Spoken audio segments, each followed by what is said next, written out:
Қадірлі отандастар, ардақты ардагерлер, баршаңызды ұлы жеңістің 70 жылдығымен шын жүректен құттықтаймын. 9 мамыр әрдайым бәріміздің мерейімізді үстем ететін күн. Бұл күн біз адамзат тарихындағы ең сұрапыл соғыста жеңіске жеткен батырларды ерекше құрметпен еске алып жүрміз.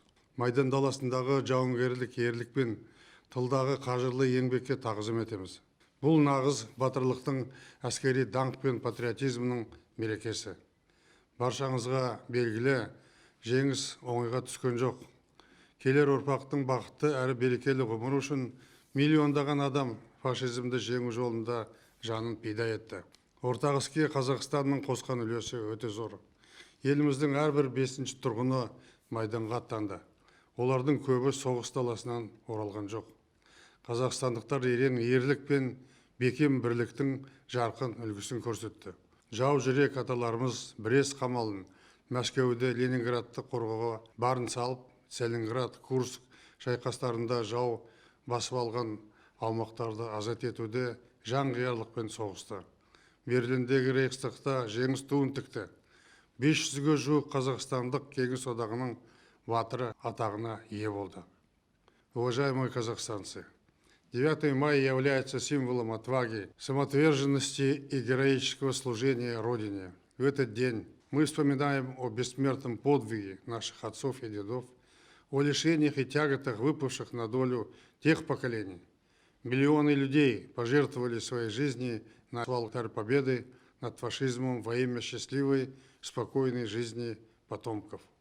Благодаря их подвигу мы живем сегодня под мирным небом, строим сильный независимый Казахстан, верим в светлое будущее нашей страны. Низкий поклон всем, кто прошел тяжелыми тропами войны, кто навек остался на полях сражений, кто трудился в тылу и ковал оружие победы. Дорогие ветераны войны и тыла, ваша жизнь – пример истинного патриотизма. 75 лет назад вы остановили самую кровопролитную войну в истории человечества.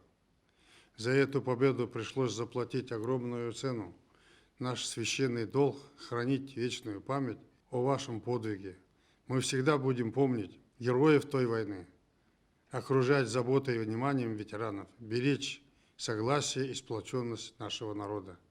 Именно единство народа является главным залогом всех наших побед и достижений. Сердечно поздравляю всех казахстанцев с юбилеем Победы. Желаю всем крепкого здоровья, долгих лет жизни, мирного неба над головой. Батырларымызға мәңгілік тағзым ету, ардагерлерге қамқорлық көрсету, халықтың ынтымағы мен тұтастығын сақтау біздің қастерлі борышымыз. Ел бірлігі біздің жетістіктеріміздің басты кепілі. Барлық қазақстандықтарды соғыс және еңбек ардагерлерін жеңіс күнімен шын жүрегімнен құттықтаймын.